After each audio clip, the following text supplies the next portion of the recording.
Whoa, whoa, hold it down, everybody. Good evening, and welcome to another episode of Mormonism Live. How are you doing, Mr. Reel?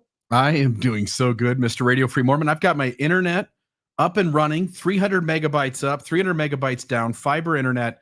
I think the days of glitching are behind us. Okay, famous last words. I'm going to knock on wood here. Okay. Hopefully this will hold up. I'm really excited about tonight's show. I'm excited about today. Do you know why I'm excited about today, Mr. Reel? Tell me about why you're excited about today. Because it was 8 years ago today, on a night just like tonight, when the first episode of Radio Free Mormon hit the air. I feel like I was born on that day, which makes me 8 years old today. I feel like I should be getting baptized or something. Yeah, let's just not hold you under a little too long, though. We want to get at least another 8 years out of you.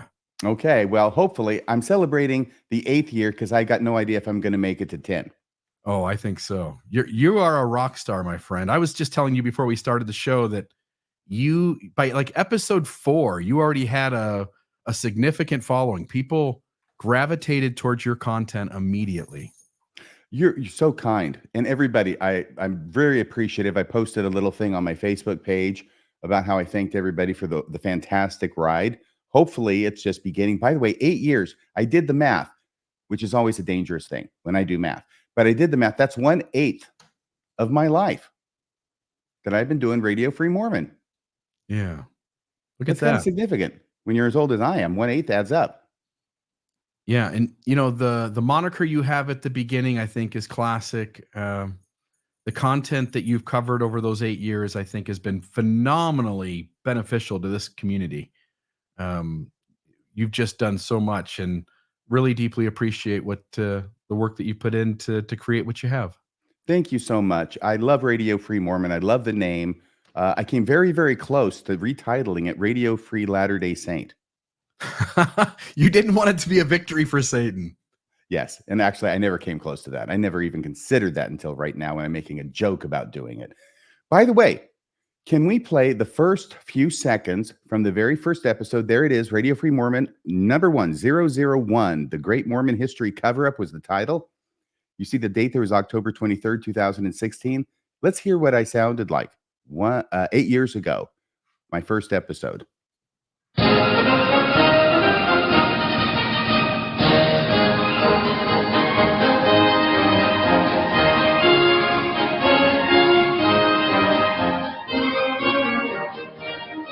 This is Radio Free Mormon, broadcasting behind enemy lines. Tonight's episode is The Great Mormon History Cover-Up.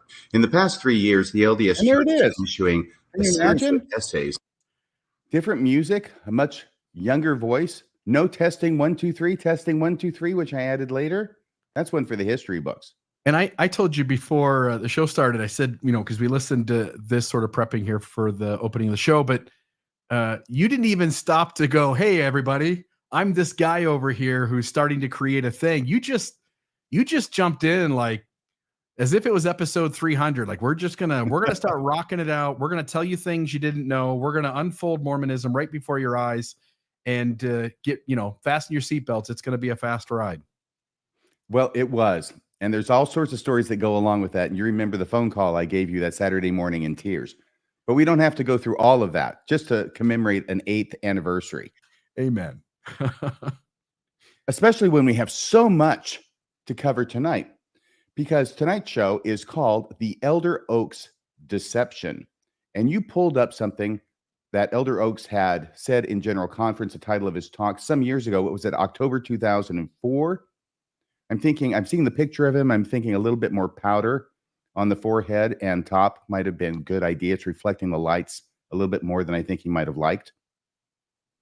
Yeah, the reason I pulled this piece up, so we're going to go through tonight a lot of things regarding Elder Oaks and some level of honesty or dishonesty, right? Hence the title, The Deception, the Elder Oaks Deception. Yes. But it's one thing when somebody is dishonest to you. It's on its own, that's bad enough. But when someone also makes a living standing at a pulpit and telling you the commandments of Jesus, and both the temporary and the permanent, and temporary and the permanent commandments, and admonishing you to be an honest person and that dishonesty is sinful. I think that's a big deal. So I had one quote here from this talk. In the beginning, when a powerful spirit was cast down for rebellion, he became Satan, the devil, the father of all lies, to deceive and to blind men and to lead them captive at his will.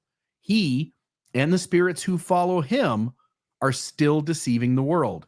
Modern revelation declares that Satan hath sought to deceive you, that he might overthrow you. Satan's methods of deception are enticing. Music, movies, other media, and the glitter of good times. When Satan's lies succeed in deceiving us, we become vulnerable to his power. Oh, if you only knew, Elder Oaks. I think he knows. Yeah. I think he knows. I have a word to say concerning this apostle. And we'll be saying it tonight because Elder Oaks and the church that he represents took down, lodged a copyright strike against the Radio Free Mormon episode 363. It was. Now, if you can go to the next slide, I think it shows what it was. Oh, yeah. Can you interpret this Sanskrit for us? Yep. So in the top left corner, you see YouTube informing us that we got a copyright strike. And it says that we received a copyright removal request for our video based on the applicable copyright law, and we removed your video from YouTube as a result. And it becomes quite obvious that what it is that you shared a document that was created by the church. Any doubt in anyone's mind that this was not a church document, this here proves it, which I think is a great little caveat of this happening. The content was removed. We got a copyright strike. That strike goes away in 76 days. You see in the red rectangle there, expires in 76 days. But they tell us that it is the Elder Oaks Calls for More Excommunications episode. And then you've got the audio version here. Still can be heard on the website as well as on the other platforms where it shows up just the audio. And you know what those platforms are better than I do, Bill. Yeah, radiofreemormon.org and mormondiscussionpodcast.org, which is the umbrella site that hosts Radio Free Mormon along with all the other content we create.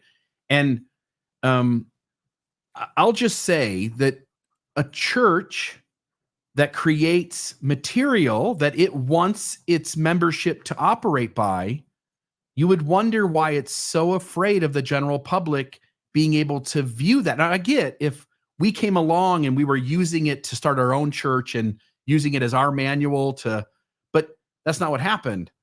You're essentially showing it to the audience and saying, here's what Mormonism wants everyone to know that we're doing now.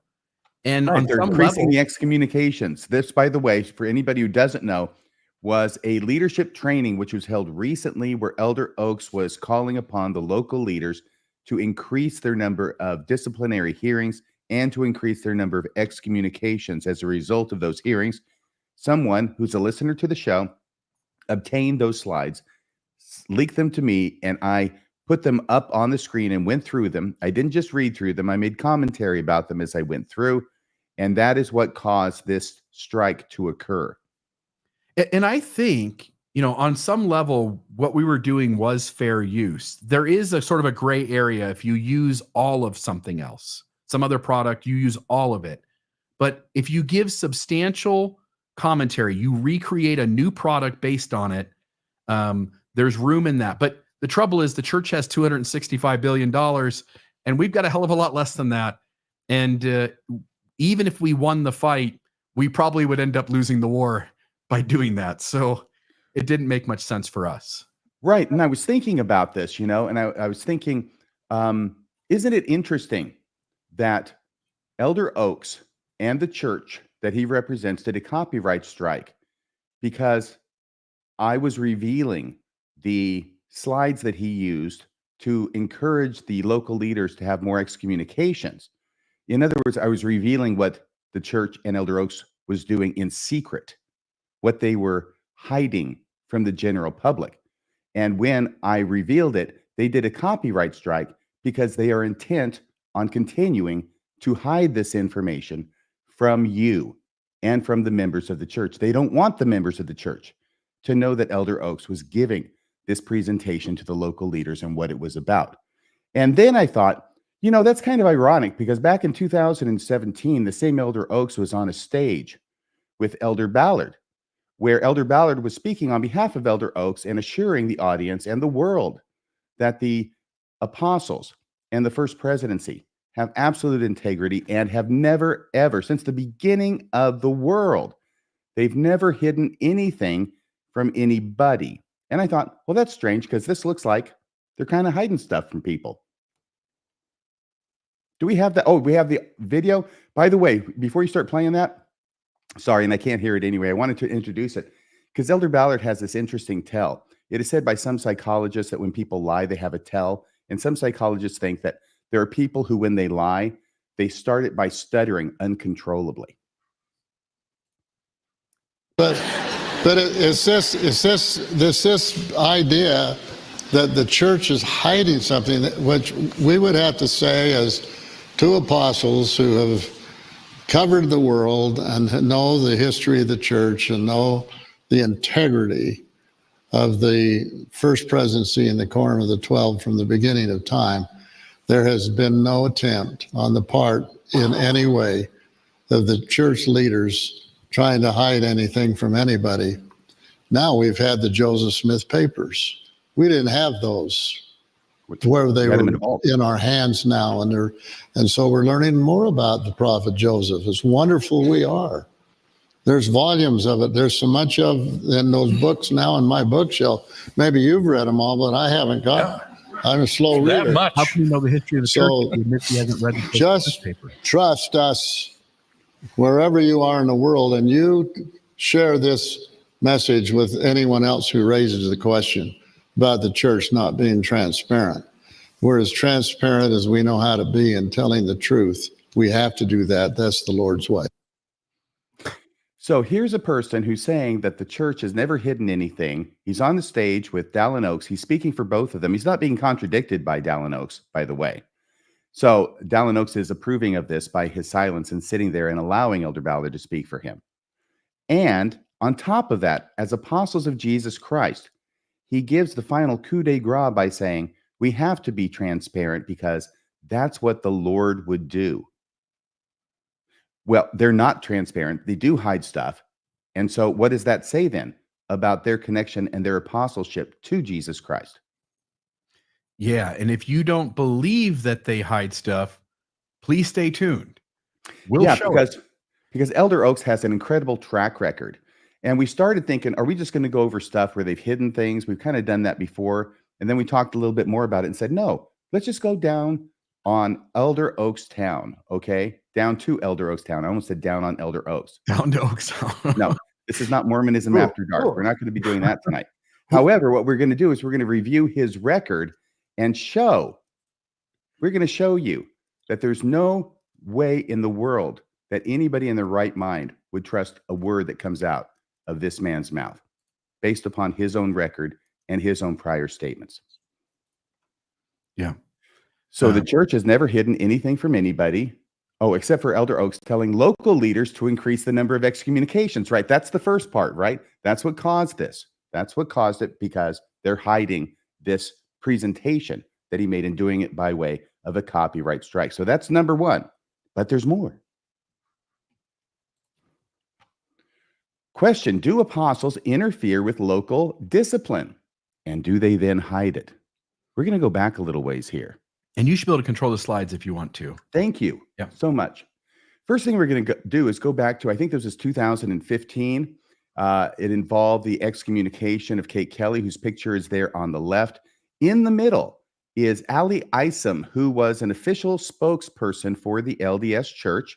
And she was having an interview with the individual on the right, who works for Radio West, and his name escaping me. Oh, Radio West with Doug Fabrizio. Thank you. Yeah, he did a really good interview here, and he pinned Ali Isom to the mat on a number of occasions. And what I did was I went through this whole interview they had. It was in the context of these disciplinary letters going out to Kate Kelly. I don't think she'd been excommunicated yet. And a letter had gone out to John Dallin at the same time, or close in time. Kate Kelly, my recollection is, her excommunication went forward. She was excommunicated, but John Dallin's was put on hold, and it didn't happen until early the next year.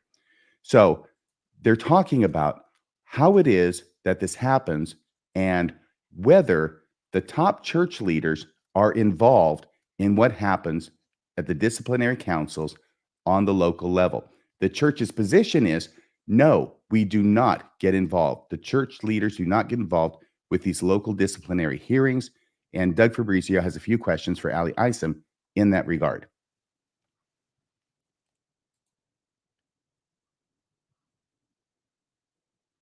Excuse me, that's a screenshot, Bill. Yeah. That's a Yeah. screenshot of what it looks like on the Radio West page. Right. The next one. Okay. This one I put together. Yeah, I'm sorry. I'll go ahead and do this. So that's what it looks like. And then if you go to this next one. Oh, I yeah. should have gone over this with you. I'm sorry. Okay. Give me a second. I can make We were that going work. over the video and making sure the video worked, and I forgot to bring this up to Bill. Yeah, Yeah, no there's worries. a link there that we go to, and this was June 6, 2014. I had the year wrong. So it was 2014 that this happened. And the timestamp is 2030 to 2540, which ends up being about 5 minutes. But this is really the heart of the interview, and it's 5 minutes well spent in connection with this very issue.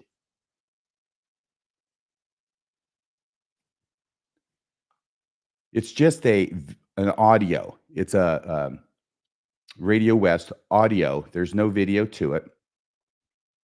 So we can't just get it off YouTube and put it in here. And Bill, what Bill's doing now is he's got the audio. He's trying to find the correct place to start. You got that? I can't hear you, but I think the answer is yes, and we're just about ready to play it. About this question, You're right here, sir. and this is a big one, obviously. And the question is, who's directing all of this? Who's directing? The church statement is very clear. It says local leaders have the responsibility to clarify false teachings and prevent other members from being misled. Decisions, still quoting here, are made by local leaders and not directed or coordinated by church headquarters. So the letter that Kate Kelly received, the letter that John Dallin received, letters, I should say, were not directed by church leaders at the headquarters in Salt Lake City. No, the determination around actions, process, timing, those are all made at the discretion of the local congregant leader, the bishop or the stake president. And they haven't heard from headquarters before they sent those letters related to disciplinary measures. That was completely. You're not saying that they Let me give you a little context around it, because what I'm not saying is that there is no information provided from church headquarters. The information that they receive is standard leadership training that all leaders throughout the world receive as to process or how to conduct their stewardship. It is just more of a technical direction and guidance, but the individual determinations are made by that bishop or stake president. I can tell you in one of these instances where there was the assertion from one of the congregants that they were unable to attend the specified time. The question did come back to church headquarters. Could we make any adjustment? Can we adjust timing? What are my options there? And they were told that they could do it by phone, and they were even offered a video conferencing capacity that would be secure and confidential as well.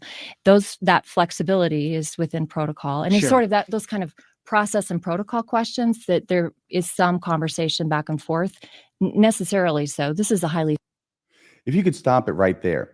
This answer already is so ridiculous on its face, because what she's trying to get the audience to believe is that top leadership has absolutely nothing to do with local leadership and their disciplinary proceedings. They have nothing to do with it. And yet she's telling a story about local leaders who have already started a disciplinary proceeding, who feel so bound by what the top leadership says and directs that they feel that even to do something as simple as continue the hearing to a different day because of a conflict in the schedule of the person who's going to be disciplined, that they have to contact top leadership to see if it's okay. I'm not buying that.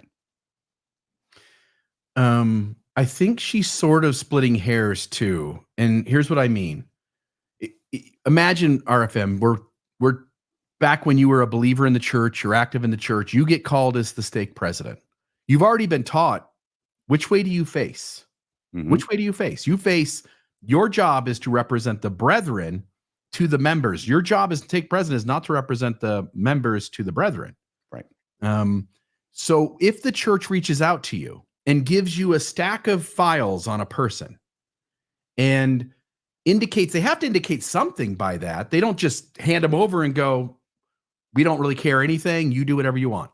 They don't do that. They have to say something. Whatever it is they say, it doesn't matter.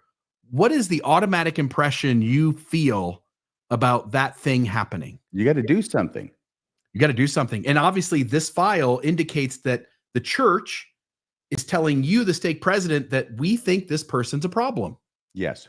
Yeah. And of course, it's ridiculous to think that a file would be handed off without it just left on your doorstep in the middle of the night, like a little orphan baby on a church doorstep. No, there's communication that goes along with it, obviously. And the other thing is, why does the Strengthening Church Members Committee exist? Right. It exists to monitor dissident members, collect information against them, and forward it on to their local leaders for appropriate action. Yeah. And that's from the church itself. Yeah. When they admit that it exists, Yeah. The default position of any bishop or stake president who the church generally reaches out to with a file on a dissident member, the default position is, I feel pressure to do something to show my loyalty to those above. Oh, yeah. Yes, absolutely. Yeah. That's how you got to be stake president in the first place. And that's how you're going to get to be an Area 70, maybe an apostle. And I asked you to cut this off in the middle because it is 5 minutes long. And also because I wanted to make sure I commented on that ridiculous idea that Ali Isom is putting forward there. She doesn't get called on that, but she gets called on some other things as we go along. Conversations, really meaningful, really important, really valuable conversations. So the tone's important, the way you Very present much it. so. I wanted to ask you about this question, and this is a big one, obviously. And the question is, who's directing all of this? Who's directing? The church statement is very clear. It says local leaders have the Absolutely. responsibility to clarify false teachings and prevent other members from being misled. Decisions, still quoting here, are made by local leaders and not directed or coordinated by church headquarters. So the letter that Kate Kelly received, the letter that John Dallin received, letters, I should say, were not directed by church leaders at the headquarters in Salt Lake City. No, the determination around actions, process, timing, those are all Is this a made repeat, by at the the way? discretion of the local congregant leader, the And- bishop or the stake And president. they haven't heard from Amp up headquarters a little bit. I don't think Well- before they sent those letters related to disciplinary measures. That was completely. You're not saying that they Well, let me just. give you a little context good. around it, Okay, because was. what I'm not saying is that there is no information provided from church headquarters. The information that they receive is standard leadership training that all leaders throughout the world receive as to process or how to conduct their stewardship. It is just more of a technical direction and guidance, What but to do in the the instance individual of apostasy. determinations are made by that bishop or stake president. I can tell you in one of these instances where there was the assertion from one of the congregants that they were unable to attend the specified time. The question did come back to church headquarters. Could we make any adjustment? Can we adjust timing? What are my options there? And they were told that they could do it by phone, and they were even offered a video conferencing capacity that would be secure and confidential as well. That flexibility is within protocol, and it's Sure. sort of those kind of process and protocol questions that there is some conversation back and forth, necessarily so. This is Can I just say, RFM, by the way, again, that's been the repeated part. If you have to reach back up to top leadership to ask mundane questions like that, it indicates that you clearly have stepping orders about the big parts of what's going on. In other words, if you're really free to do whatever you want with this information that's been given to you. You don't have to reach out on these mundane things. You would also solve those problems on your own. They are so nervous about doing anything wrong that they are reaching up to the highest levels of the church saying, whoa, whoa, whoa, how do we handle this? How do we handle that? What do we do here? What do we do there? Ali Isom, bullshit. Yes, and just to speak the obvious truth here, you don't have to ask the church for permission to continue a hearing unless the church told you to have it in the first place. Right. It's up to your direction, right? Right. Yeah. Bad example, Ali. Yeah. And if we all remember too, by the way, there's proof that this is how it works because John Dallin's first stake president refused to have a disciplinary court. What did the church do long before his 10 years were up? They released him and called a new guy who assured them that he would take care of it. I think his first stake president suffered his life to be taken. His life shall be taken. Is a highly sensitive matter. Of course. Most, but you know what's out there. You know out there that people are saying this is the It's church a is starting conspiracy. not a conspiracy. It's a purge. Yeah. That you've got people they're pushing a little. Kate Kelly's pushing too hard. John Dallin's pushing. They're not the only ones. There are a number of them who have in the Mormon blogosphere. You may or may not be familiar with it. That are raising questions that I'm are a little often more critical. familiar these days than I used to be. I'll bet. But the church is like, all right, we're done. We've had Right. enough of this. We need to throw a brushback pitch. They're crowding the plate. We need to get them back in line. Yeah. And that's the sense of it.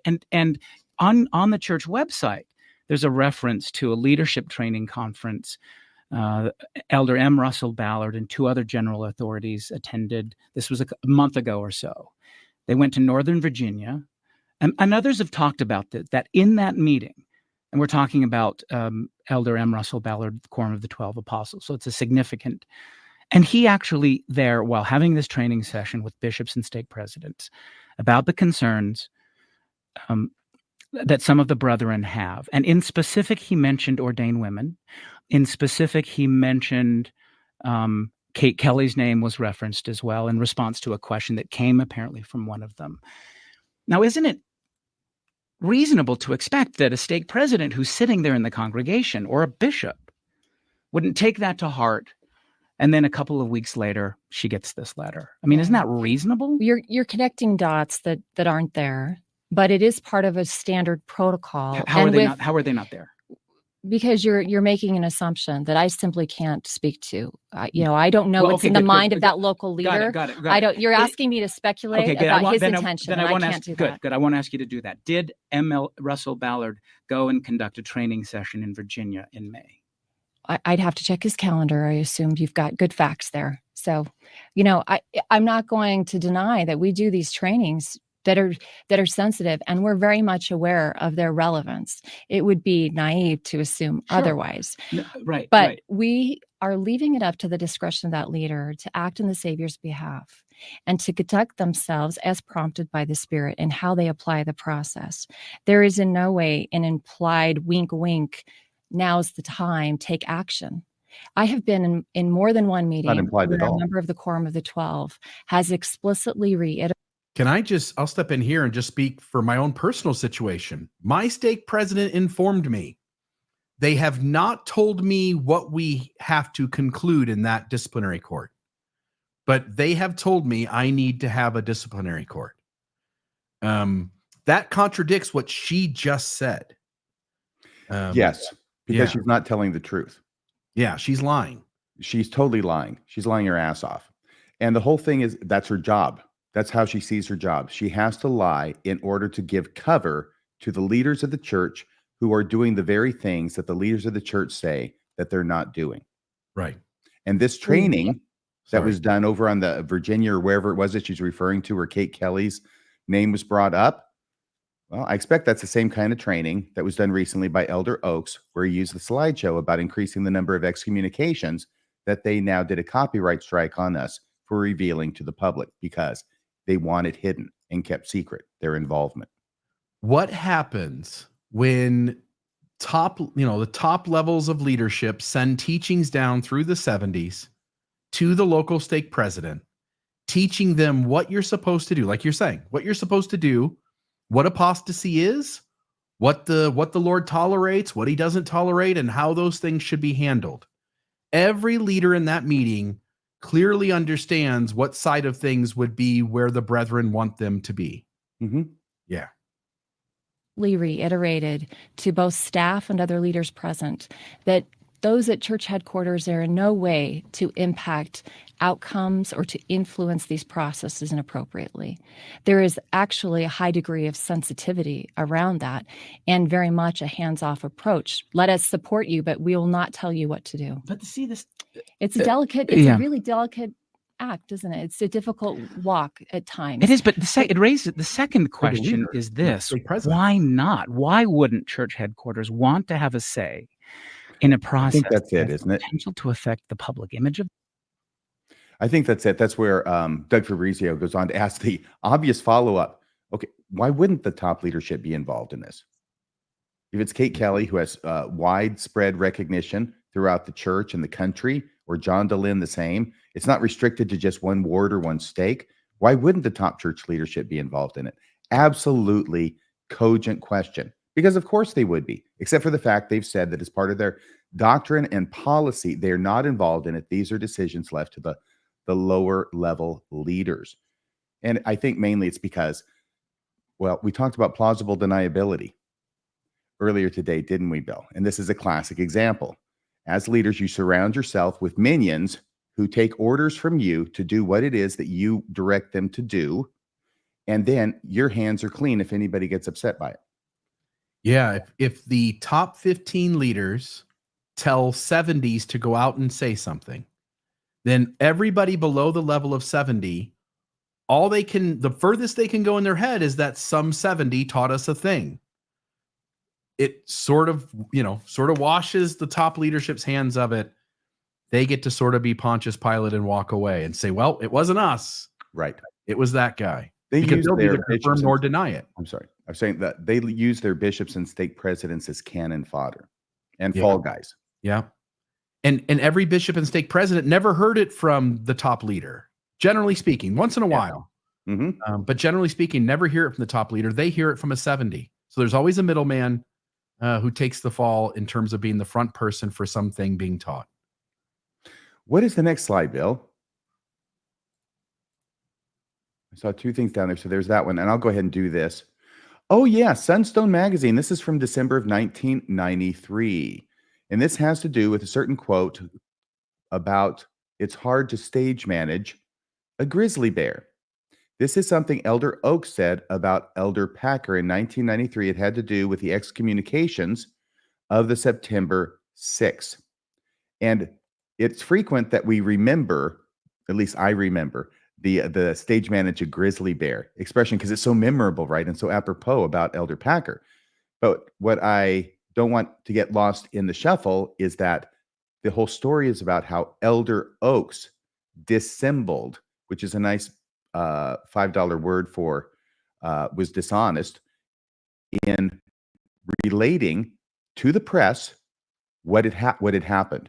Because what he wanted to relate to the press was that, and this is the Arizona Republic that he did an interview for, he wanted to relate to them that there was no contact between Elder Packer specifically and the stake president of Paul Toscano. Unfortunately for him, being Elder Oaks, he had a meeting with Steve Benson prior to this, and not long prior to his giving the interview, in which he told Steve Benson the opposite. And Steve Benson gave Elder Oaks the chance to do a retraction. He did a partial retraction. Steve Benson was satisfied with it until he realized that Elder Oaks, had allowed additional incorrect and untruthful statements to stand as if they were true. And this is what, John Lundwall, thank you so much. The Mormon priesthood has become the banality of evil. Also, congratulations on 8 years and a great show. Thanks so much, John Lundwall. I hope you got my text message from today.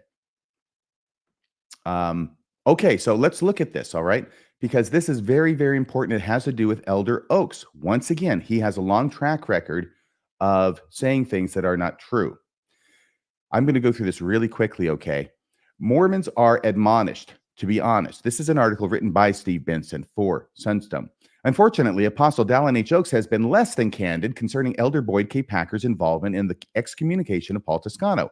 On 9 September, Mary Ann and I met with Elder Oaks and Elder Neil A. Maxwell in a September 10th letter. I promised that I would not speak on the record about our conversation. Contrary to Elder Oaks' insinuation, I have kept that pledge. On 24 September, I met with Elder Oaks and Maxwell and confidentially discussed the Toscano excommunication. Confidentiality agreements are valid only when the parties involved remain truthful, both publicly and privately. So notice that they're meeting with Steve Benson probably because of his relation to President Benson, but they make him sign an NDA. Before two apostles of the Lord Jesus Christ will meet with a member of the church in good standing and talk with him about what's really going on behind the scenes, they make him sign an NDA so he can't talk about it to anybody else. This is how the Lord's church is supposed to operate in these latter days. So confidentially discussed. And what Steve Benson says is, okay, well, I signed this, but I'm going to go public with this because, in my opinion, that NDA is no longer applicable when Elder Oaks has violated it by not telling the truth. And I'm not sure how that works as a legal argument, but I'm glad he did go public because I think it was very important that he did. Elder Oaks broke that ground rule when he publicly dissembled, once again, that means lie, Elder Packer's role in the Toscano affair, thereby releasing me from any obligation of silence in the cover-up. All else discussed on that date has remained off the record as promised. Can you take us off the screen here for a second? Sorry about that. On 1st October, so remember, this is all back in 1993, September 6th. It's going on during these meetings. They start on 9 September. Now he's up to October 1st, 1993. Elder Oaks gave a carefully worded, tape-recorded interview to the Arizona Republic where he was asked if Elder Packer was involved in any way in the disciplining of Paul Toscano. And he can quote it verbatim because it was tape-recorded. Elder Oaks now admits one of his answers to the response to the reporter was untrue and indefensible, but blames it on inadvertence or forgetfulness. He insists that other questionable statements he made required no correction. Elder Oaks' position is simply not persuasive. Several of his on-the-record answers are quoted below, and when paired with contrary facts he offered in our 24 September meeting, during which I took notes, they point to a deliberate pattern of deception. And that's what we're talking about with Elder Oaks, a deliberate pattern of deception. Elder Oaks, if Elder Packer is having any conversation with Kerry Hines, and Kerry Hines was Paul Toscano's stake president, it is outside the normal channel. By framing the Packer-Hines conversation hypothetically, see, he said, if there's any, right? If there's any such thing going on, then that would be outside the normal channel. By framing the Packer-Hines conversation hypothetically, Elder Oaks falsely implied personal ignorance of whether the two had met. He furthered the deception by leaving it on the record. In truth, Elder Oaks told me they had met, saying President Hines, quote, called and asked for a meeting with Elder Packer. Elder Oaks, quote, I have no knowledge of whether he, Elder Packer, did talk with President Hines, period, end of quote. To the contrary, Elder Oaks knew the discussion took place. By the way, this is an old lawyer trick, just so everybody knows. If you don't know this already, notice he says, I have no knowledge. What he's saying there in lawyer speak is, I was not personally present to observe it. So even though I heard about it, and even if Elder Packer told me that it happened, I still don't know it happened because I wasn't there personally to observe it. That's the lawyer trick that's going on there when Elder Oaks says, I have no knowledge of whether Elder Packer did talk with President Hines. Steve Benson goes on, to the contrary. I'll move it by the time you get there, RFM. Okay, thanks. To the contrary, Elder Oaks knew the discussion took place. When and only when he was warned on October 6th that this falsehood would be exposed if he did not correct the record, did he call the reporter and retract it. Elder Oaks may want to explain the contradiction between his private claim of being surprised by the Packer-Heinz meeting. I can do this, sorry. And Elder Packer's public claim that the 12 gave prior approval for that meeting. Elder Oaks also told me he later spoke with Elder Packer, advising him that his meeting with President Heinz violated disciplinary procedure and that Elder Packer had no authority or responsibility in this area. He said he strongly urged Elder Packer to avoid such contact in the future and admitted he expected Toscano to sue the church. This also contradicts Elder Packer's claim of prior approval. So Elder Packer had gone on record as saying that the 12 had given him prior approval to talk with Kerry Heinz, Paul Toscano's stake president. There's conflicting stories all over the place here. Summarizing, Elder Oaks told the reporter, "So that's all I know about that at this point, period," end of quote. As one can see, he knew more, but denied it on the record. Upon hearing the Oaks interview, I was dismayed by his deceptions and the fact that he had not come forward on his own to correct them. I faxed him a letter on October 6th detailing what he told me on September 24th, compared against what he told the reporter on October 1st. I was pleased when, on the evening of October 6th, the reporter told me Elder Oaks had called to retract. So it looks like he got right on the horn the same day and called that reporter to retract. At the same time, however, I was disappointed to hear that Elder Oaks had accused me of extorting information from him and suspected me of using our private meeting as a ruse to gather material for a newspaper story. It's a private meeting ruse. Several days later, I learned that he had also improperly divulged to the reporter, for the record, on October 6th, the nature of the private conversations between Elder Oaks Maxwell and myself, making this another breach of confidentiality on his part. So there's something that's going on. And I think it's something personal that's going on in this meeting and why they're having this meeting with him. And it may be something that's personal to Steve Benson that he would not have wanted to be public. And it's almost like Elder Oaks went ahead and he divulged that as well to get back at Steve Benson for divulging the part that Elder Oaks was not being truthful. On October 7th, I faxed Elder Oaks a second letter, primarily to remind him that if I had had ulterior motives, he would not have been afforded an opportunity to clarify the discrepancies between his private and public statements. I thanked him for availing himself of that opportunity. That thank you proved premature. However, because at the time I wrote it, I had not been fully informed that Elder Oaks had chosen to leave his other false statements on the record. Elder Oaks' decision to deceive became clear a few days later. On October 10th, an article appeared in the Arizona Republic containing some of his other falsehoods, specifically his claim that if Elder Packer is having any conversation with President Heinz, it is contrary to what I know about Elder Packer and how he operates. By this point, it had become readily apparent to me that Elder Oaks would not fully set the record straight, even when given ample opportunity to do so. On October 11th, I went public because I could not allow Elder Oaks' deceptions to go unchallenged or the abuse of ecclesiastical power by him and Elder Packer to go unchecked. On October 15th, I faxed Elder Oaks another letter explaining why I felt his failure to publicly speak the truth necessitated that I openly address the Packer-Heinz Toscano affair. Otherwise, I told him my silence would have served only to perpetuate falsehood and false faith. While Elder Oaks portrays himself as an innocent victim in this regrettable affair, he has, number one, admitted privately the facts concerning the Packer-Heinz Toscano case. Number two, falsified publicly about those facts. Number three, retracted one of his untrue statements under threat of exposure. And four, refused to disclaim other statements of his that are demonstrably untrue. This dispute has been an unnecessarily painful one. It could have been avoided if Elder Oaks had originally offered a no comment when asked what he knew, or better yet, told the truth.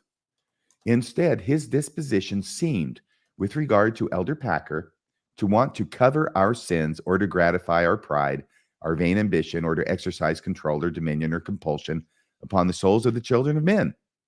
One would hope that, in the spirit of love and reconciliation, church leaders will reach out to those who have been harmed by this inappropriate exercise of priesthood power.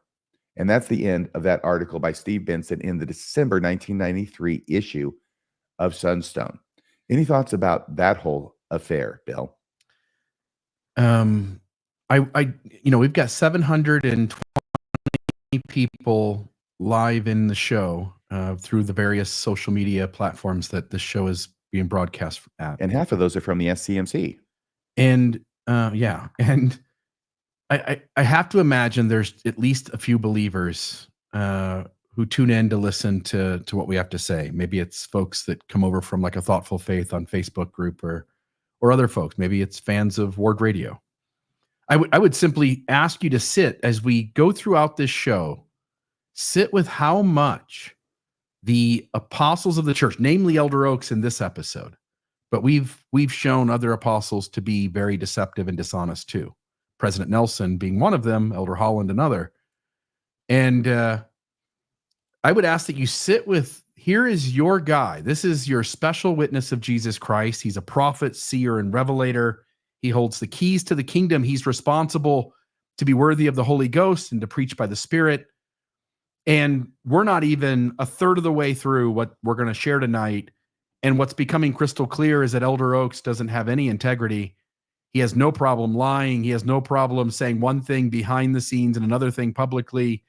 And he will only retract or come forward with whatever he has to and then leave the rest of it still a deception in behind him. And I would just ask, like, how does a guy who leads the one and true, the true and only living church with which the Lord is well pleased, how does a guy have the Holy Ghost and teach by the Spirit if he, and by the end of the show, you'll see it, if he's a habitual liar? It's a good question.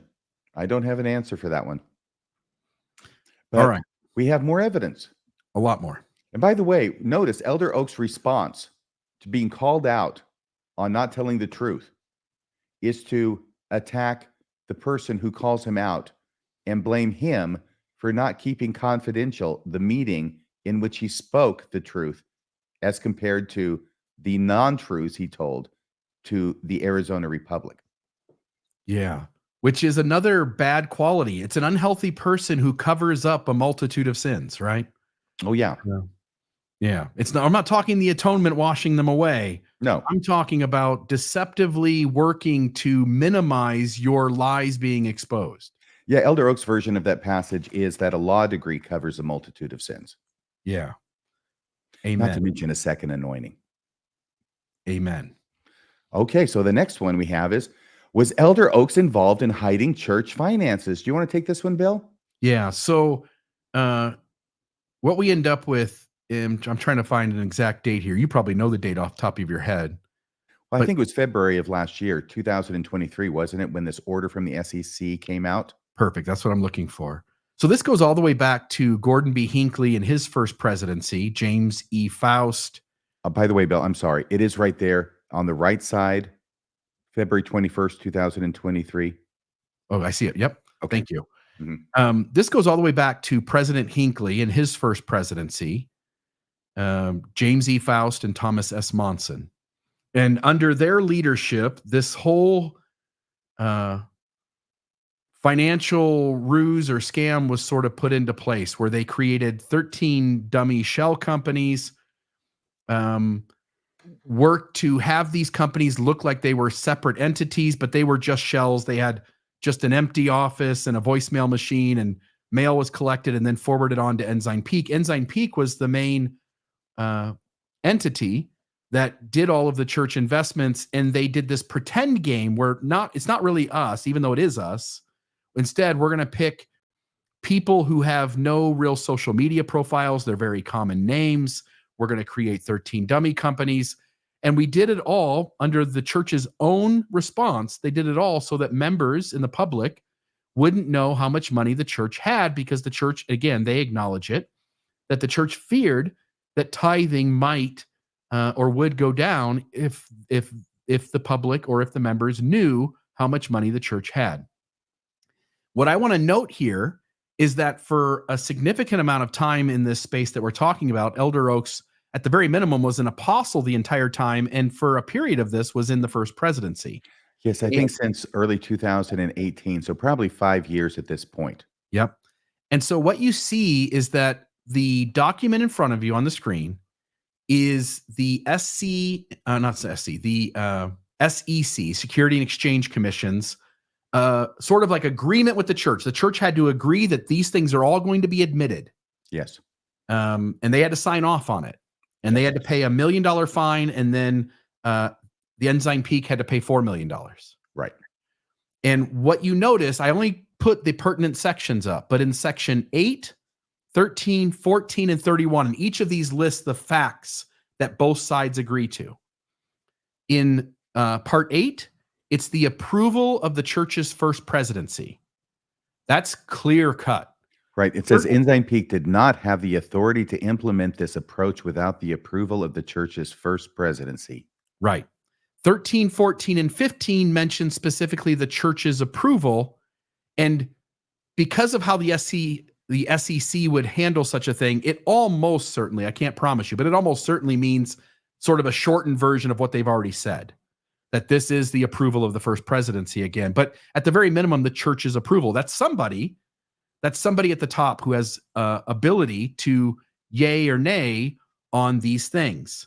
Now, one option is that after the original approval of the church's first presidency from Gordon B. Hinckley, James E. Faust, and Thomas S. Monson, is that the president of the church is the only one who did all further communication, and hence counselors in the first presidency were ignorant and naive to what was going on.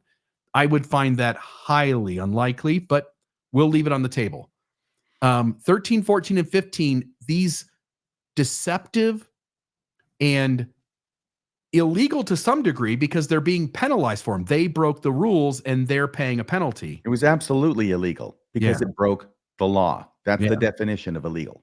And so they broke the law. The church hirelings broke the law, but only after being told, according to this, that they had the approval of church leadership in doing so.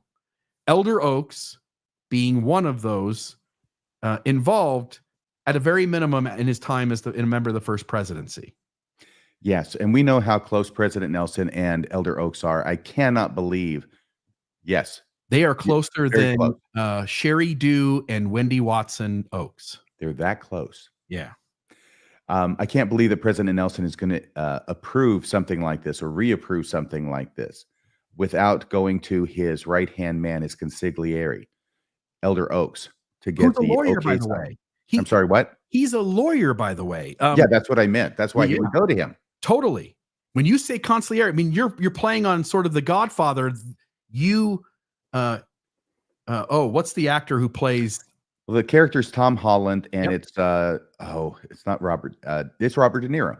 No, it's not. It's the other guy, Robert Duvall. Robert Duvall, yes. You're playing on that. In the first presidency is President Nelson. What did he was a heart surgeon. You've got Elder Eyring, who was a business professional. Oh, yeah, and a professor at Stanford. Who also, there's some indication of him being sort of brought in when this all sort of started under Gordon B. Hinckley because of his expertise and what he did. Elder Oaks was a member of the Utah Supreme Court. So you have a prominent lawyer, and then you've got the heart surgeon who doesn't know how any of these things work. Right. And he's gonna need other voices to give him a solid opinion that he trusts. Yeah, when I found out this about President Eyring, I thought, it's always the quiet ones, isn't it? Yeah, the ones who cry a lot. Okay, I've said enough about this one, but one more instance where Elder Oaks apparently knows of some deception happening and gives his tacit approval. Is involved, I think, in a massive scam for which the church got docked $5 million. Yeah. $1 million the church has to pay, $4 million from Ensign Peak. I think it's about the same. But SEC insisted that the church, in the church's name, have to pay $1 million because, and to reflect the church leadership's involvement and responsibility for this scam. Mhm. Okay, so let's see here. We got the next one. Oh, did Elder Oaks hide electroshock therapy at BYU? Is the question here. So I think we all know the answer to that. It's yes, but let's go through the details quickly, shall we? Elder Oaks and electroshock, I'm having trouble saying that, electroshock conversion therapy at BYU. This is from the Salt Lake Tribune. Dallin Oaks says shock therapy of gays did not happen at BYU while he was president. Records show otherwise. Elder Oaks unequivocally denies electroshock treatments happened while he was BYU president, which was from 1971 to 1980, by the way. This was at the University of Virginia, where he's scheduled to give a speech. It was the law school, I believe. And prior to that, I think it was, they had a Q&A session at which a question was asked and at which he dissembled in response. This was November 12th, 2021. And we've got the audio for that. And what have you done to address some of the things that you've done in the past, including the things that you said and overseeing the enforcement of electroshock and vomiting conversion therapy for LGBT students at BYU? Let me say about electric shock treatments at BYU, when I became president of BYU, that had been discontinued earlier and it never went on under my administration. Put that to one side. Put that to one side. It's the mark of a person who's not telling the truth. I'm going to tell you this really quick lie, and then we're not going to talk about it anymore. So you don't get to ask me any questions about it or contradict me. I'll say it quickly, I'll change the subject, and we'll go on from there. Now, this was not correct. It was not correct. There were electroshock treatments going on, conversion therapy at BYU in the 1970s while Dallin Oaks was the president of BYU. And some people thought, well, maybe he just didn't remember, maybe he had some issue. I have them frequently. So I can understand that. Of course, he's quite adamant about his innocence in this regard. He's going to throw prior administrations under the bus, but he's pure in this. However, documentation came forward, and let's go through that documentation, shall we, to show that he was not correct. Here we have, did you do it as well as I did? No, actually, I was going to put something up on the screen here. Just FYI. I mean, oh, yeah. There's multiple documents from BYU that have Dallin Oaks' signature on them that show that, let me say this. First off, what he's claiming is that it was discontinued before he came on board. That's not true. But what makes it even worse is that this originated under his leadership. It's when he was president of BYU that this was put into place, and that there are multiple documents. I don't know if this is maybe the 1985 paper. This is 84. I saw the date at the top. I'll keep looking here, but I'll go back to what you've got. But there are documents out there, and I'm trying to find them because I just showed them recently on the newscast, that at least two of them, where the program is being mentioned in a way that's being put across the desk of Elder Oaks, and he's signing off. His signature's on that he is aware of what is going on. So not only did it not disappear before he came on board, that's nonsense. It originated under his leadership at BYU, and there are multiple documents that show that it was in his awareness that it was going on, and almost certainly had his approval since he's the president of BYU at the time. Right. And what has been his hobby horse ever since? Right. Except slamming gays and doing everything he can to keep them from being accepted in the church on an equal footing with non-homosexual members. Yeah. So here's some more of that evidence. Now, I put this clip up here. This is from Wikipedia just to show that he was president of BYU from 1971 to 1980, and he served as BYU's 8th president. That's what that slide is about. Next slide. Mormon leader denies BYU used electroshock therapy on gay students. This is by Zachary Jarrell of the Los Angeles Blade. This is November 22nd, 2021. So it's later in that same month in which he said what he said. And it begins, Dallin Oaks, a Latter-day Saint apostle and the former president of BYU, denied that the college used the discredited electroshock therapy on gay students while he was president from 1971 to 1980. It goes on down here where I think they may be quoting from the Salt Lake Tribune, but I'm using this article. This should be Prince, okay? Now look at the very top. According to researcher Gregory Prince's book, Gay Rights in the Mormon Church, Intended Actions, Unintended Consequences, Oaks' statement is false. Prince cites research approved by BYU in 1976 on 14 gay men by then graduate student Max McBride. In the study, the men were shown pictures of nude men and women. If the subject experienced sexual arousal from a photograph of a nude male, he would receive a shock in the bicep. A gradual increase of voltage, and this is from Gregory Prince's book. A gradual increase of voltage upon repeated arousals was to serve as a negative feedback stimulus that would, according to the hypothesis, reorient him from homosexual to heterosexual, whereupon photographs of nude females were supposed to elicit sexual arousal. One of the men from the study, John Cameron, wrote a harrowing, powerful play titled 14, according to the Salt Lake Tribune, which also reported on Oaks University of Virginia appearance. The 14 refers to the number of men who were subjected to electroshock therapy from McBride. According to the paper, Cameron hoped he could alter his same-sex attraction when he was at BYU. Instead, the psychological and emotional wounds nearly crippled him, once leading him to contemplate suicide. So, if Elder Oaks misspoke, which I don't think he did, shortly after he misspoke and this hit the press, he was given the opportunity to reconsider his statement in light of the evidence that it obviously was going on at BYU while he was president. And he declined to correct his statement. This is from Salt Lake Tribune, Peggy Fletcher Stack, November 16th, 2021. You have to dig down a ways into this article to find this important paragraph. Oaks declined to comment on the discrepancy between his memory and the research, church spokesperson Doug Anderson said Monday. The church representative then pointed to the Faith's 2016 public statement, reinforced several years later about so-called conversion therapy. So it's that first sentence. Elder Oaks, after being confronted with the evidence that he had misspoken at the University of Virginia, he knew at this point that what he had said was wrong. He declined to correct the record and say the truth. What do you make of that, Bill? You said it earlier before, as we were talking, sort of putting the show together. The moment Elder Oaks, so it is possible.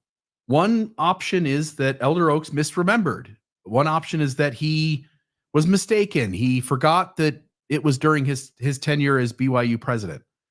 The moment you're corrected and you decline to comment, any chance of it being a misunderstanding or a misremembering now becomes a lie. He has no defense left. He has revealed himself as being a person who cannot be trusted. Yeah, 100%. So there's another instance. Oh, here's one else. Did Elder Oaks justify hiding church history to preserve faith? Well, let's see. Do you want to read that one, Bill? I think you found it. This is a fun quote. Consider sort of how far one can go if this is sort of the motivation that they take. He goes, my duty, and by the way, this was said, I believe, to the authors of Mormon Enigma in a private meeting. Oh, your mic isn't on. I can get to that if you want, Bill. Let me do it right here. This is when this whole thing was going on with his book, Mormon Enigma, Emma Hale Smith, written by Linda King Newell and Valine Tippett. Oh my gosh, I'm so sorry. I can't read it and I don't remember. Do you remember? Okay. Oh, I don't. I'm sorry, but it was about this book. Both wonderful authors. I apologize. And it was quite explosive because it was revealing all the stuff that Joseph Smith was doing. The stuff that's in the church essay now on the church's website about polygamy that the church admits to. Well, this book was talking about it before the church was copying to it. And so what Elder Oaks did was he had a meeting with the authors, I believe, or at least one of the authors, right? And the authors of the fascinating book about Emma Smith, Mormon Enigma, were reprimanded for publishing it. They weren't excommunicated, but they were forbidden to speak in meetings and firesides on the subject. Elder Oaks spoke with Linda Newell, one of the authors of Mormon Enigma, as she recounted in her talk at the 1992 Pacific Northwest Sunstone Symposium called The Biography of Emma Hale Smith. In a meeting with Elder Oaks regarding her book, she said, so that's the source, is this author of the book, Linda Newell, from a meeting that she personally had with Elder Oaks. There's the background. Yeah. And so, again, this is secondhand. I want to acknowledge that. But generally, my experience has been that when someone comes forward from the critical side and says this was said, the evidence seems time and time again to weigh in favor of that being the accurate portrayal of what happened. Sort of And like it's not like this would be out of character for Elder Oaks. No. He says, my duty as a member of the Council of the 12 is to protect what is most unique about the LDS Church, namely the authority of the priesthood, which would be those 15 men. Testimony regarding the restoration of the gospel, keeping people in the church, and the divine mission of the Savior. By the way, I added those two things, the authority of the priesthood being the top 15 men, and testimony regarding the restoration of the gospel being keeping people faithful in the church. And then he says the third thing, in the divine mission of the Savior. Everything else. And you're seeing, by the way, you're watching it happen over the last 10 to 15 years where everything else. Do you get your own planet now? Nope. Does the garment have to be a certain? Nope. Is the temple come from God and it's unalterable? Nope. Can we go with a catalyst theory instead of the Abrahamic papyrus? Yep, we can do that. Do we need to start switching over to different first vision accounts? Yep, let's do that. You are seeing everything being laid on the altar in Mormonism. So he says everything else may be sacrificed in order to maintain the integrity of those essential facts. All other facts are not essential. Thus, if Mormon Enigma, by the way, again, that's me adding it. Go with the quote on the screen. Sorry for the commentary. Thus, if Mormon Enigma reveals information that is detrimental to doesn't matter if it's true or not. If Mormon Enigma reveals information that is detrimental to the reputation of Joseph Smith, then it is necessary to try to limit its influence and that of its authors. The moment you see that that's the motivation, now think of all the other ways in which the top 15 have limited the influence of facts and the authors of those facts in other places. Right. And also remember that this is the same church whose leaders tell its members that if you want to learn about the church, you should not go to outside sources, but you should restrict your study and learning to approved sources of the LDS Church. Yeah. Somebody here says lying is part of their DNA. It's so true. Didn't have a faith crisis, but the church had a truth crisis. They've been lying to us. It's also part of their NDA. Yeah, there you go. Okay, so, and there's more. So there we go. That was did Elder Oaks provide a list of justifications for lying? That sounds remarkable. What kind of question is that? Did Elder Oaks provide a list of justifications for lying? No, of course he wouldn't do that. Except that he did. And this was in a talk that he gave to the BYU Law School, the J. Reuben Clark School of Law, which was reproduced in their magazine. And Jonathan Streeter and I did a rollicking episode taking apart this particular talk that he gave. And I had titled it Radio Free Mormons 217, has not been taken down with the copyright strike yet. And I titled it Elder Oaks is not a liar. Yeah. Okay. So after that was over, Jonathan Streeter had this brilliant idea. Can I just say, by the way, speaking from experience, that knot in that title, that knot might have made the difference between the conclusion that happened to me and the conclusion that happened to you. Yes, I thought it was important to capitalize it. Yeah. For effect. He compared George Costanza with Dallin Oaks, an invidious comparison to be sure, but not without merit. George Costanza's rules on lying. Do you want to read those? Can you see those? Let me make it big here. So George Costanza's rules on lying. It's not a lie if you believe it. It's not a lie if it doesn't help you. It's not a lie if it hurts you. It's not a lie if it helps someone else. It's not a lie if it doesn't hurt someone else. It's not a lie if everyone expects you to lie. It's not a lie if everyone expects you to lie. It's not a lie if the other person knows the truth. It's not a lie if nobody can prove it. It's not a lie if you don't get caught. It's not a lie if you don't need more lies to cover it up. It's not a lie if you were crossing your fingers. It's not a lie if you proceed to make it true. It's not a lie if nobody heard you say it. And it's not a lie if nobody cares. Right. So I don't know if Jonathan went through all the Seinfeld episodes to come up with those. The most famous one, of course, is number 1. It's not a lie if you believe it. But then he synopsized all the different ways that Dallin H. Oaks, in his speech to the law school, which I think was back in 1993 as well, gave for being able to lie. Number 1, it's not a lie if you are silent for a season. It's not a lie if you can rationalize it. It's not a lie if it's for a good cause. It's not a lie if it's too sacred to reveal. It's not a lie if you don't have a positive duty to tell the truth. It's not a lie if someone else is supposed to reveal the truth. It's not a lie if the truth would incriminate you. That's an important one. It's not a lie if the truth would incriminate you. It's not a lie if you tell part of the whole truth. It's not a lie if you are under commandment not to tell. It's not a lie if you covenanted to keep it secret.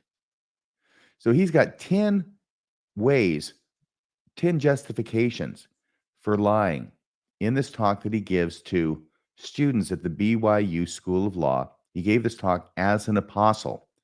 And it's just remarkable to me that he actually did this. But this is where he lives and moves and has his being about how can I get away with not telling the truth and yet still be okay with God.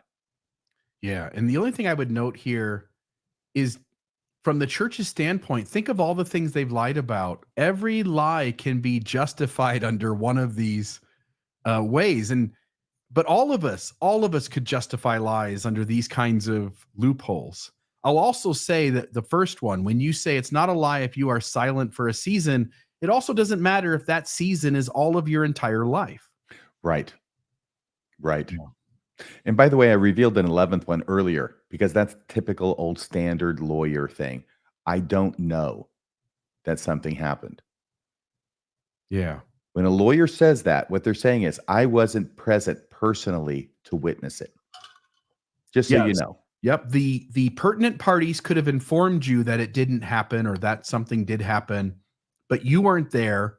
So rather than report on the hearsay or the secondhand statement, you get to also have the loophole of going, I have no knowledge of that matter. Well, if he has a client that he's representing in a criminal case, and the criminal tells him, I committed the crime, Elder Oaks is saying that I can still go forward and not be lying if I say, I don't know that he committed the crime. Because the subtext being, because I wasn't there personally to see if he's actually telling me the truth when he confessed to me privately. Right. And that's the name of that song. Okay. So do we have anything else, or did you want to say anything else about that? Oh, gospel principles. I guess the church has taken a hard stand on this. Yeah, it's also sort of adds to the weight of all of this when you claim you're the only true and living church with which the Lord is well pleased, and then you claim that the Lord teaches honesty. And I took the pertinent sections here from the Gospel Principles Manual. By the way, this is the newest edition of the manual, which still carries over much of the old, but this manual would have carried the approval of the First Presidency in order to be put into print. So in other words, Elder Oaks approved of this. Yeah. Complete honesty is necessary for our salvation. President Brigham Young said, if we accept salvation on the terms it is offered to us, we have got to be honest. Offered to us, we have got to be honest in every thought, in our reflections, in our meditations, in our private circles, in our deals, in our declarations, and in every act of our lives. That's a whole different set of rules than what Elder Oaks just laid out for his lying. Brigham Young says that honesty must be in all things. It continues, lying is intentionally deceiving others. Bearing false witness is one form of lying. The Lord gave this commandment to the children of Israel. Thou shalt not bear false witness against thy neighbor. Jesus also taught this when he was on earth. There are many other forms of lying. When we speak untruths, we are guilty of lying. Now, this part, next part, I really, really like. This is my favorite. We can also intentionally deceive others by a gesture or a look or by silence, even for a season, right? Or by telling only part of the truth. Steve Benson's story. Remember that quote, by the way, or by telling only part of the truth, you're lying, according to the church and approved by Elder Oaks. Whenever we lead people in any way to believe something that is not true, electroshock therapy, we are not being honest. People use many excuses for being honest. So do apostles and prophets, seers, and revelators. People lie to protect themselves and to have others think well of them. Some excuse themselves for stealing, thinking they deserve what they took. Some could regard the SEC violation as a form of stealing. Thinking they deserve what they took and tend to return it or need it more than the owner. Some cheat to get better grades in school or because everyone else does it or to get even. By the way, all 15 do it, but maybe that's no excuse. These excuses and many more are given as reasons for dishonesty. To the Lord, there are no acceptable. Again, Elder Oaks says there are acceptable reasons for lying, but to the Lord, there are no acceptable reasons. When we excuse ourselves, we cheat ourselves, and the Spirit of God ceases to be with us. How can you have apostles, prophets, seers, and revelators who don't have the Spirit of God? And finishes, then what happens? Yeah, he says we become more and more unrighteous.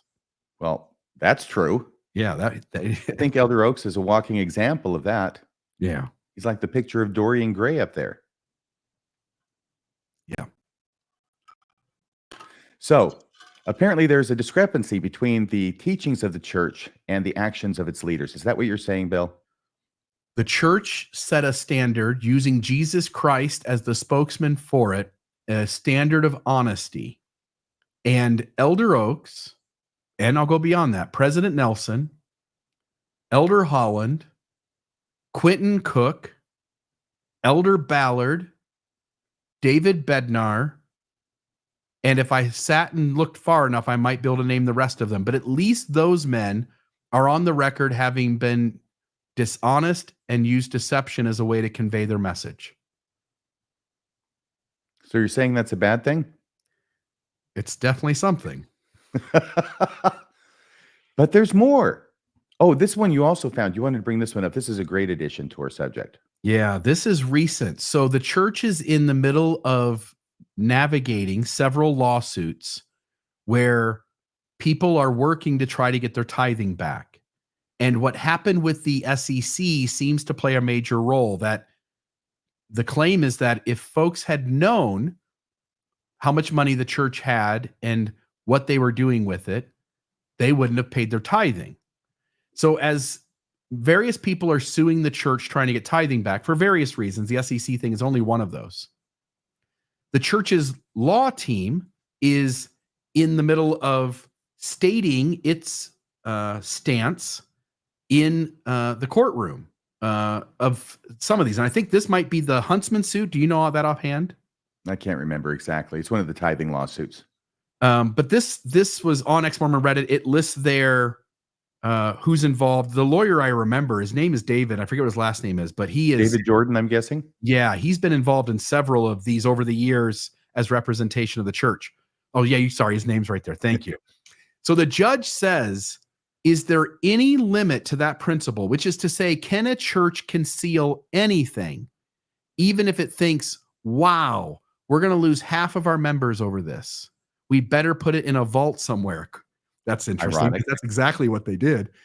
Is there any limit to what the church can conceal and not be liable to civil RICO?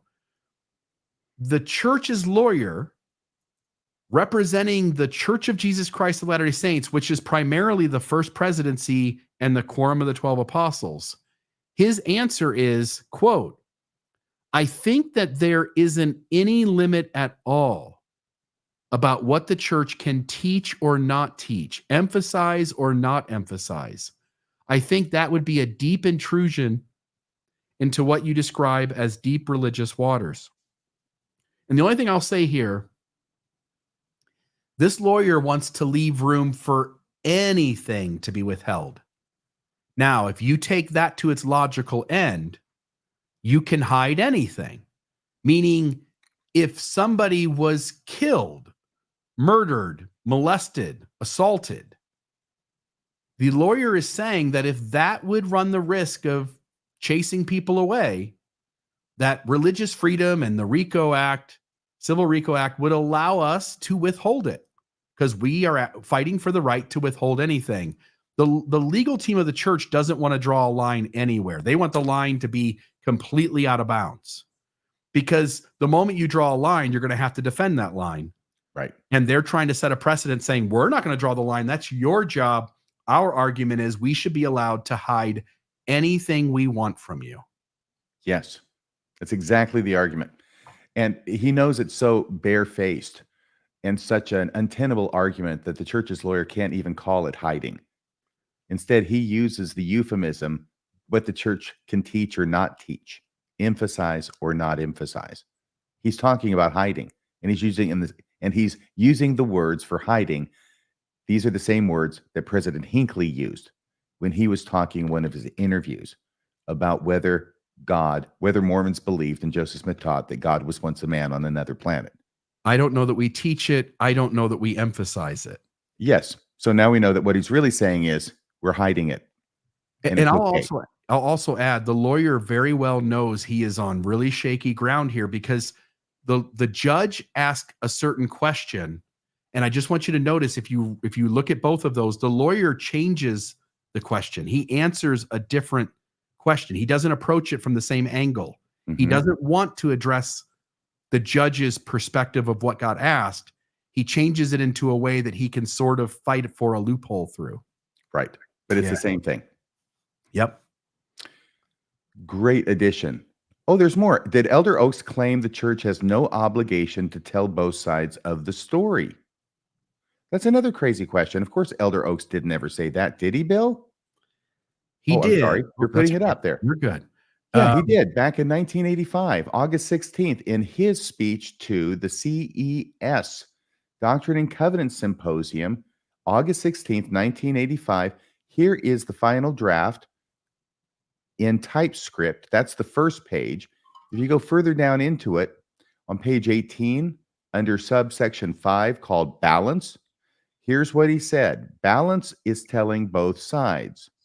By the way, let me give you a little bit background. It's 1985. The Mark Hoffman thing is big in the news. It's blown up, pardon the pun, but the church is getting a huge black eye over this. And so what Elder Oaks is going to do, by the way, this is going to shock you.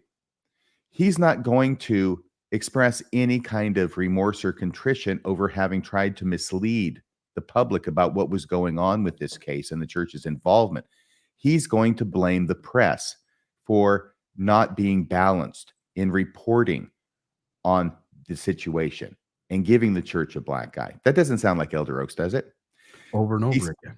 It does. He's got an MO. Balance is telling both sides, he says, this is not the mission of official church literature or avowedly anti-Mormon literature. Neither has any responsibility to present both sides. Now, if you haven't heard that before, you're going to be shocked that Elder Oaks actually said that, and he said it in public. And Bill's got the audio, which I think he got off Streeter's Thinker of Thoughts channel.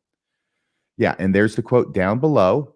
And here's the audio of Elder Oaks saying this, admitting that he's going to hide stuff from you. And the stuff he's going to hide from you is the stuff that's not faith promoting about church history. Number 5, balance. Balance is not to be expected in either official Mormon or avowedly anti-Mormon literature.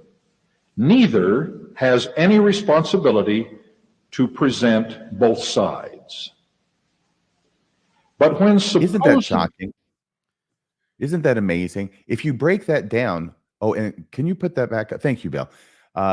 If you break that down, what he's saying is balance is not to be expected in official Mormon literature.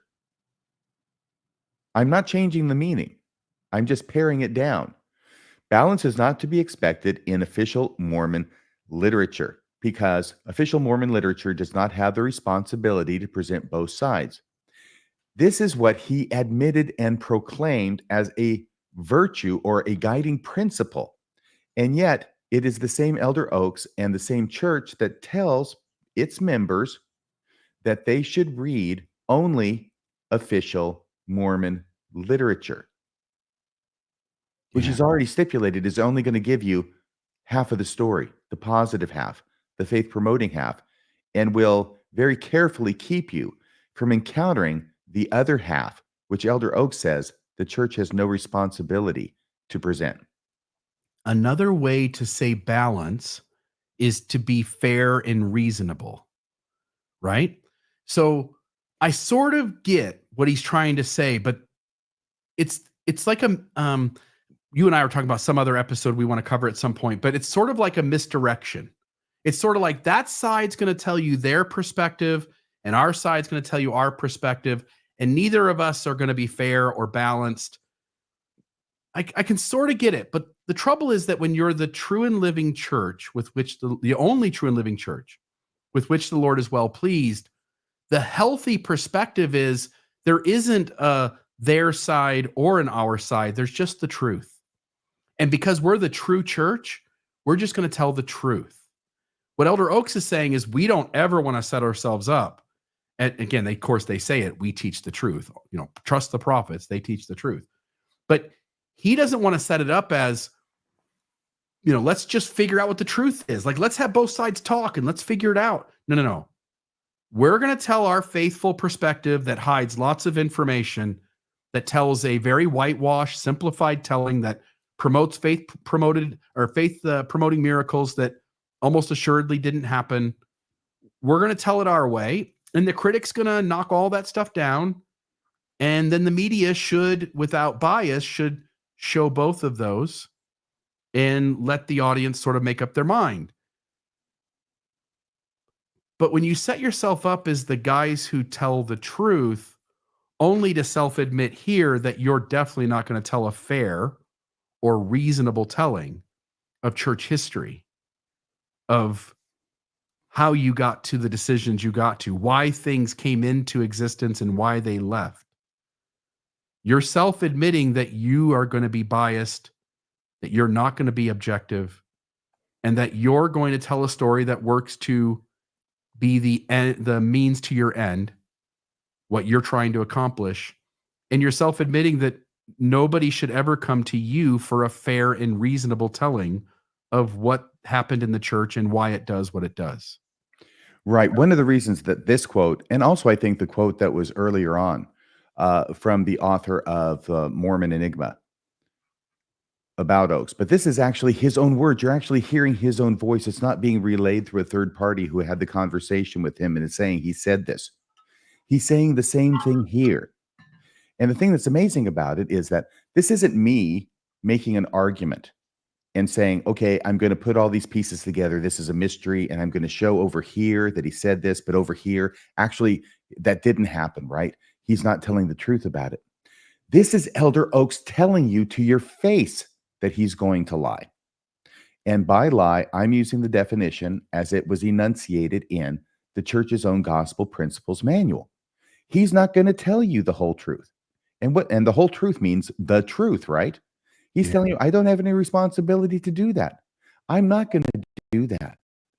And the reason why I think is because he approaches his position as a lawyer who is arguing a case instead of an apostle who is teaching the truth. If we go back to the rest of the quote, there's something else that is almost equally as damning there. I'm trying to find something to go back to that. Yeah, there it is. I had highlighted it. Yep. Thank you. Some such right. I'll read the part in between so you can get the connection. But he says, but when supposedly objective news media or periodicals run a feature or an article on the church or its doctrines, it ought to be balanced. In other words, it ought to tell both sides of the story, which we sure as hell aren't going to do. So should a book-length history or biography. Readers of supposedly objective authors and publishers have a right to expect balance in writing about the church or its doctrines. Now, some such writing is balanced, but much is not. In this arena, readers should beware of writings that imply balance, but do not deliver it. Physician, heal thyself. He might as well just be talking about himself and the church. In creating writings, let's take the New Saints history, that imply balance, but do not deliver it. And he admonishes readers to beware. And I think they should be. Essays. I'm sorry, go ahead. Gospel Yes. topic essays. Yes, anything is put out by the church. Yeah. Okay. Yeah. So there's another example. Oh, was that it? That's it. But I actually have one more that I just thought of. Really? What is it? So it's this, and let's talk about this for a moment. It's wrong to criticize leaders of the church, even if the criticism is true. What he is telling the believer is that even if you know something about a church leader that is true, I am commanding you that your church membership is in jeopardy. You are under commandment and responsibility to not expose us. You are, in other words, your job is to keep the lie going. And if you don't play by that rule, we'll get rid of you. I will tell you, I am aware that Elder Oaks is not the first person to enunciate this. I think Orson Whitney may have done it many, many decades ago in church history. However, it does make me wonder if Elder Oaks was enunciating this principle, at least partly as a result of his experience with Steve Benson. Yeah, it certainly he didn't forget that moment in his life, right? Oh, Certainly no, he hasn't forgotten that. when you tell people you're not allowed to criticize leaders of the church, even if the criticism is true, what you're being told is whether you like it or not, your job is to keep the lie going. You're to give us the cover of darkness. You're to give us the blanket of protection, even if you don't want to. Keep your mouth shut. Do not expose us. Do not be a whistleblower. Do not shine a light on the things that we've done wrong. Your job is to keep your mouth shut. And I don't mean to be unnecessarily apocalyptic, but it suddenly strikes me that there's not much difference between what Elder Oaks said and the secret combinations as set forth in the Book of Mormon. Yeah. They're very similar, aren't they? Yeah, you take oaths to hide the unethical and illegal acts of the people who are in the secret combination along with you, and they will do the same for you. Yeah. And FYI, these top 15 men and many others have made secret agreements and covenants that the rest of us aren't really privy to. Yeah. How do you know about them then? I know a guy. Okay. Well, we have enough on the Tom record. Phillips. Oh, right. So I think we've established that Elder Oaks has a record of dissembling. Not only have we shown it in comparison to facts, we played multiple instances of him telling you to your face that you can't trust him. So I don't know why anybody would trust a guy who tells you to your face that you can't trust him. Probably because of that very first clip. And in light of all this, can we go back to that clip again from the 2017 face-to-face devotional? Replay that again, and we can hear it with new ears after having considered all of this evidence, all of this damning evidence against Elder Oaks. And he'll sit there on the stage like with a look on his face like the cat that ate the canary and let Elder Ballard speak for him and say things that he knows are not true.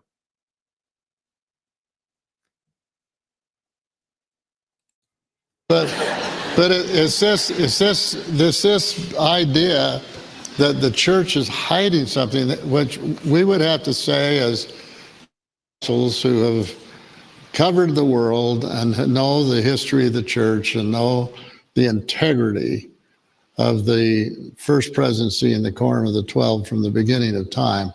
There has been no attempt on the part in any way of the church leaders trying to hide anything from anybody. Now we've had the Joseph Smith papers. We didn't have those where they were in our hands now. And so we're learning more about the prophet Joseph. It's wonderful we are. There's volumes of it. There's so much of in those books now in my bookshelf. Maybe you've read them all, but I haven't got. I'm a slow reader. That much. So just trust us wherever you are in the world, and you share this message with anyone else who raises the question about the church not being transparent. We're as transparent as we know how to be in telling the truth. We have to do that. That's the Lord's way. I told you before the show started, these guys look really comfortable. Their body language doesn't tell you that they're lying. They've lied over and over and over again. Just tonight, we've showed at least a half dozen, 7, 8 times that Elder Oaks has been dishonest. Elder Ballard's got a handful of them. Elder Holland's got a bunch. President Nelson does it every so often. And these are the ones where we've caught them. Yeah. These are the ones where we've caught them. And these guys have no problem sitting in front of a crowd and looking like they are just looking you in the eye and telling you the truth. Yes, if Elder Ballard were still around, I would advise him to work on that stuttering problem. But other than that, yeah, he looked right in the camera. Yeah. It's like the old thing about a guy who gets charged with DUI. Believe me, I've represented hundreds of people charged with DUI. Do you think that the first time that a person gets drunk and gets behind the wheel is the time to get stopped by the cops? Yeah, no. 10 or 20 times at least. They're out driving drunk. And then they get stopped by the cops, maybe, right? That's the percentage. And I've got to think it's probably similar for when you catch somebody lying like this. They look really comfortable having led lives of habitual deception. And that says something. Like you say, this isn't the first time. These guys have gotten really comfortable playing the games that the church plays around dishonesty. We've had callers suggest that we're dishonest, and we go point out the lies, and they come up with either shitty examples or they can't. And we've got no problem naming one after another of any one of these guys. President Nelson, the Mozambique, the Red Hat, the November 2015 policy, and the flight of death with the plane exploding. Elder Holland with the double-digit state creation, the copy of the Book of Mormon that he claimed was the one that looked completely different than the tattered one that was in the church's possession. The very page turned down. Yeah. And he's got others, the not one red cent spent on Proposition 8, and I'm missing one. That's okay. That's enough to send him to the chair. Yeah. These guys are dishonest over and over and over again, and they look like they're telling you the truth. Yes. They're very comfortable with dissembling. Yeah. Dissembling, and more dissembling. Oh, man. Dissembling all the way down. Well, the phone lines are open, folks. You can call 662-667-6667. And I'll also just, if you want to join the show, we're trying to sort of transition a little bit. If folks do want to join the show in studio, I think that works fine. So I'm going to put here in the comments, you can get that link. You can leave your camera on or off. So if you want some anonymity, you can just have your microphone on. You can put in whatever name you want. People claim we're the deceivers, you and I and other folks in this space. You couldn't find lies between you and me added up together and cut Elder Oaks in half, and you couldn't find them matching that. So these guys are just dishonest.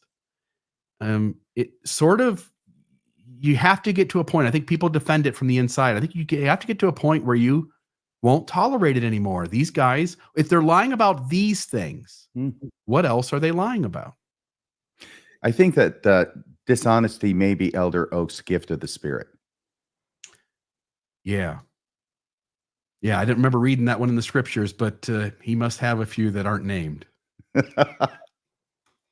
All right. We do have one call here. Call lines are open, folks. If you want to call in 662-667-6667 or 662, and you can hit Mormons if you got the letters underneath the numbers. Otherwise, you can come into the studio as well. But I'll take this call here. Caller, what's the name? Hello, Jay. Jay, how are you, Jay? Hello. Yeah, you're on Mormonism. Oh Live. man. Well, okay. Talking about balance. A couple of years ago, there was a football game between either Oregon University or Oregon State, one of those, and where some students were yelling some expletives at BYU, and so Joseph Spencer did a Channel 13 here in Salt Lake City did a special report about how the church is always often slammed and attacked. So I called Channel 13 and asked them to balance that story with a story about how many times the church people have slammed or attacked others. And I didn't hear anything about any response. So that's all I had to say. Yeah, thank you. One example, by the way, we went over tonight. They sort of went after the authors of Mormon Enigma. They've gone after Juanita Brooks and made her life really difficult. They went after D. Michael Quinn. They went after the rest of the September 6. They went after, anybody who sits out there and sort of sets themselves up to tell the truth. They work their butt off to make sure that person is as much distance between them and the believers as they can create. But even the local media, they won't tell a ballot story either. No. Anyway. No, totally. And again, I don't mean this rudely, but even the Salt Lake Tribune will only go so far, even as they claim to sort of be the other newspaper in town. Oh yeah, concerning, I read the response about the Huntsman lawsuit, and the article in the Tribune, even though two of the people supported it and one dissent, the entire article was just talking about the one dissenter, and maybe there was only one sentence referring to the other two. If they would have did a ballot story, they would have given 2/3 of that story. Anyway. No. Okay. I think of, for instance, when Thrive was in Salt Lake City 3-4 years ago, and the Salt Lake Tribune did a hit piece on Thrive and John Dallin. Yes, they did, about finances, didn't they? Yeah. And I've never seen them go after the church in the way that they went after Thrive in that article. They want to play Hey, how are you? Kid gloves with the church. Go ahead. What have you? Oh, I'm just curious about that Duty to God award I gave you. Anyway, okay. Okay, thank you. Talk to you later. Yep, have a great day. What does that mean, Bill?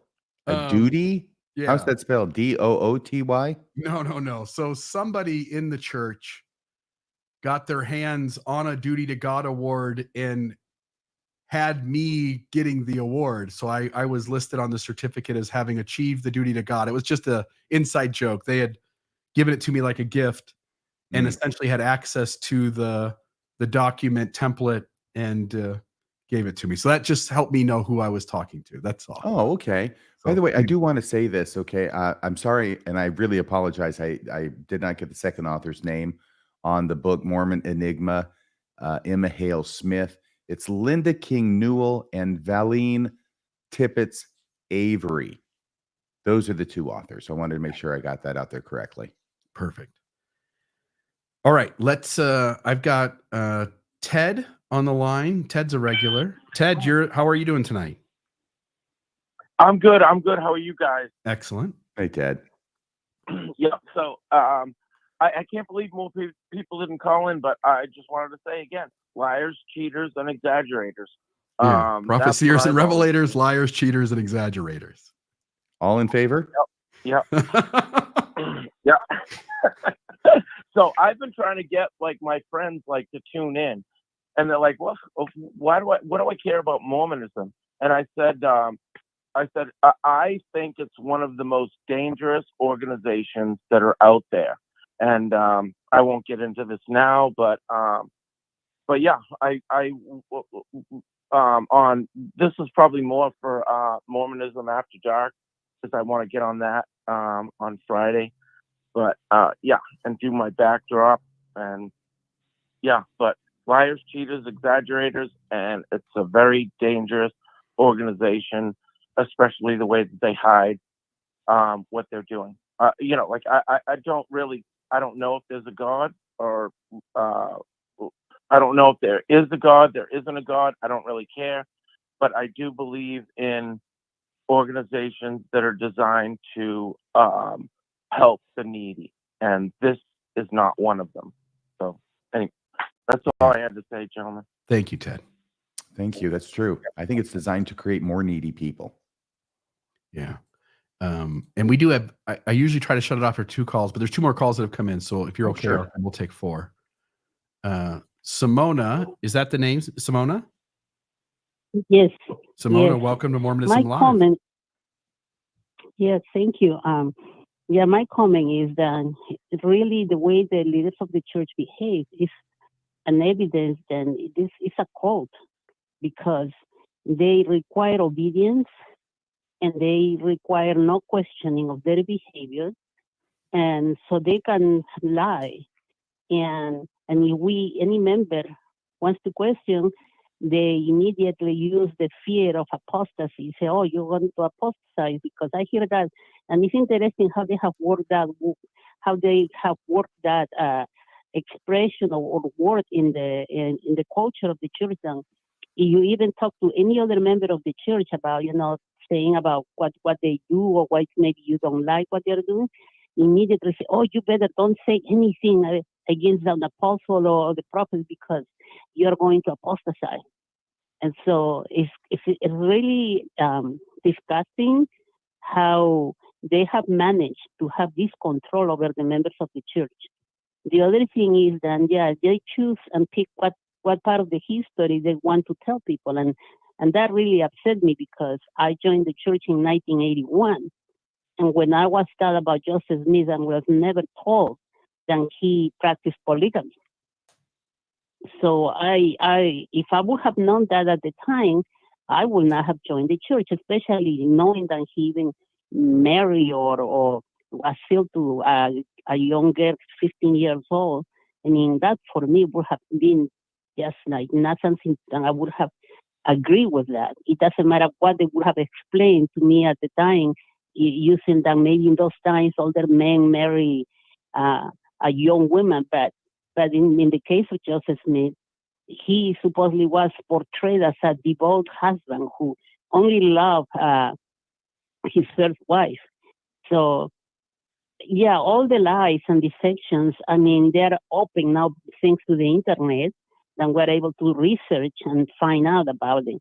But when they keep telling us over and over that no, don't even question, what we're telling you is the truth, when we know, I mean, you have to have common sense to know that they are not telling you the truth. And it's really upsetting. But I really appreciate that you guys are take the time to give us this information about it. And thank you so much, Bill and RFM. And I have to say, RFM, beware now, because I think that you're touching the future president of the church, the future prophet of the church, and you might be the next one will be excommunicated, because look at Elder Oaks. It seems that he really is very, very easy to get upset about anybody criticizing, and this program probably will be something that he's going to hear about it, and he's going to go after you, RFM, and that's too bad, because again, that shouldn't be. We all, even a member of the church, have a right to criticize. And the other thing I wanted to mention is that this is not only at the leadership level, the top leadership. It's also, we are told the same thing in our words, and we cannot criticize our bishop and his counselors or state president. We cannot say anything.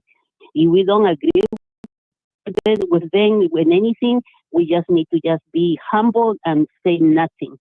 But I don't agree with that either, because I think we need to express our opinions. We have that freedom that this country allows us, and no church should try to stop us from exercising our freedom to speak when we have concerns. Thank you anyway. Thanks. Thank you, Simona. Thank you, Simona. Well, in for a penny, in for a pound. So I'll say this one directly to Elder Oaks. Elder Oaks, you need to repent. Yeah. Yeah. People have been excommunicated for less. I'm fulfilling my calling as prophet and calling Elder Oaks to repentance. He needs to do better. He needs to follow the Savior, whose apostle he claims to be. Yeah. By the standard they've set, it would be hard to argue that they are able to maintain the constant companionship of the Holy Ghost. Nope. As the Gospel Principles Manual says, they lose the Spirit and they become more and more unrighteous. Yeah. All right. Final call of the night. Is this Matt? Yeah. Hey, Bill. How's it going? Good. How are you? I'm great. And how are you doing, RFM? Super duper. Thanks, Matt. Cool. Awesome. Well, I don't know if this is really like fully on topic, but I'm sure if someone asked Russell M. Nelson about the story I heard, he would have to lie and deny it, because I don't know if it's real or not. But How do you know it would be a lie if he denied it? Okay, that's true. Good question. Good point, RFM. Sorry, go ahead. Okay. Anywho, yeah, I worked for KSL around the time that Nelson became the prophet. What did you do there? And I'd rather not say. I worked in the marketing department. And Sounds like you just said it. You know, KSL. Well, they have a large marketing department. They have multiple marketing departments. Sure. And it's all marketing, by the way. So Go ahead. True. Right. We were the most blatant about it. We were like, okay, how can we get your money for the lies we're going to tell you? But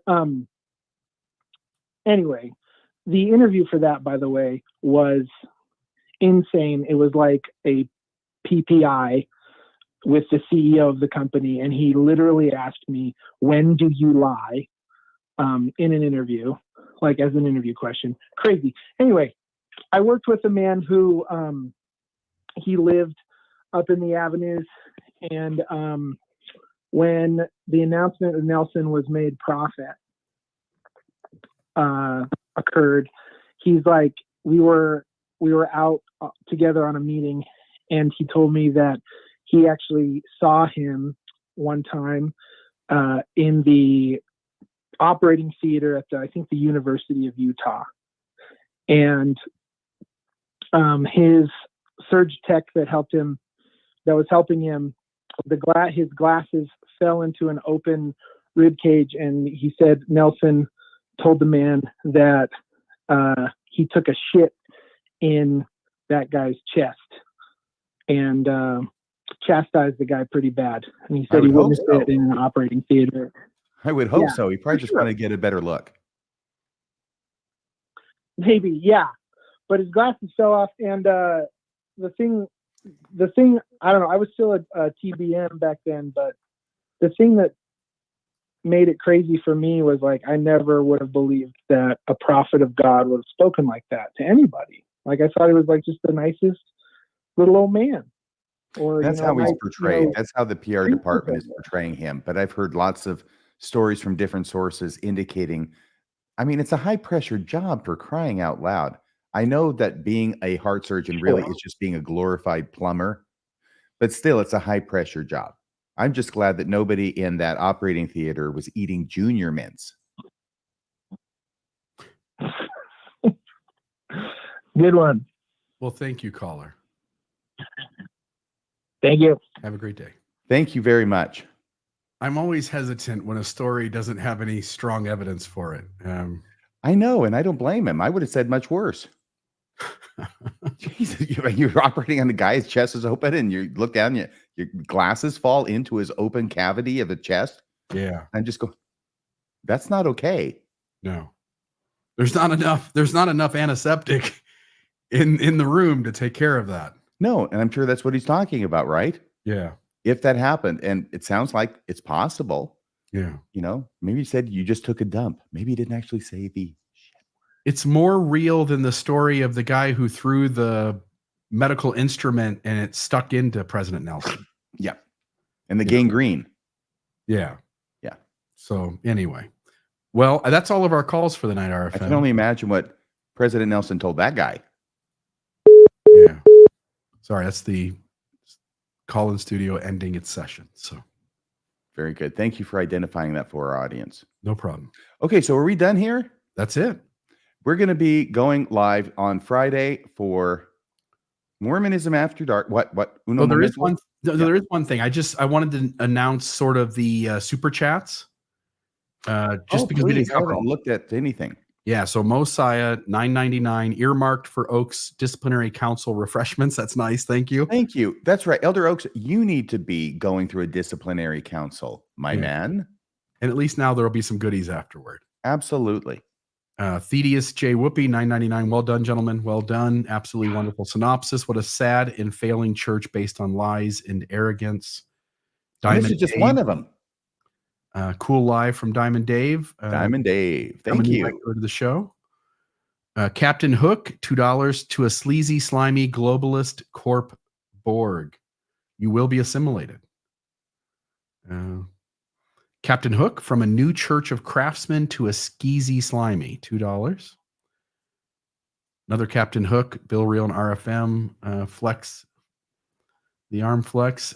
So we've got Guy McDude, happy 8th anniversary at Radio Free Mormon, the podcaster's age of accountability. You now qualify to be excommunicated for publicly demonstrating the church does not have a good name to be harmed and for publicly criticizing the leaders of the church. Bill, I think that when those super chats come in addressed to me, I think I should get 100% of them. What do you think? Sounds good to me. Okay, let's do that. All right. Thank you. Awesome team for sharing truth and love. That's the team. So that gets split. Yeah, sure. Cultural. Let's start, get your little pad out and start keeping Absolutely. track. Cultural Hall, $4.99. Happy 8 years. RFM. This one's mine. Your episodes were invaluable during my early Exmo days. I've got Jim Bennett on tonight at 9:00.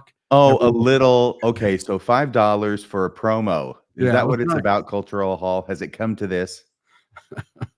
Hellfire Agency. It looks like you've been missing a lot of church lately, brethren. I wouldn't say I've been missing it, Elder Oaks. John Lundwall, we already spoke about. $50, by the way, John. Thank you. We should repeat it for $50. Yeah, the Mormon priesthood has become the banality of evil. Also, congratulations on 8 years and a great show. That sounds like it's at least 75% yours. I'll take it.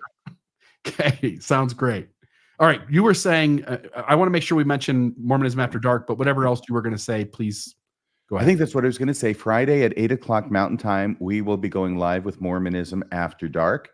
We're just having a great time doing that show. It's a fun way to relax a little bit and get together with friends in a lounge with jazz music playing and just shoot the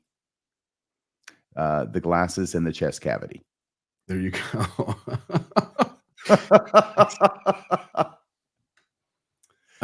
I can sign us off if you like, but I was going to let you have the privilege. I will love to do that. Thanks everybody for watching. Thank you, Mr. Reel. It's been a joy as always. Great episode. Until next time, please join us next Wednesday at 6:20 p.m. Mountain Time. And don't forget to join us this coming Friday at 8:00 p.m. Mountain Time for Mormonism After Dark. Thanks everybody for joining us. Have a great evening.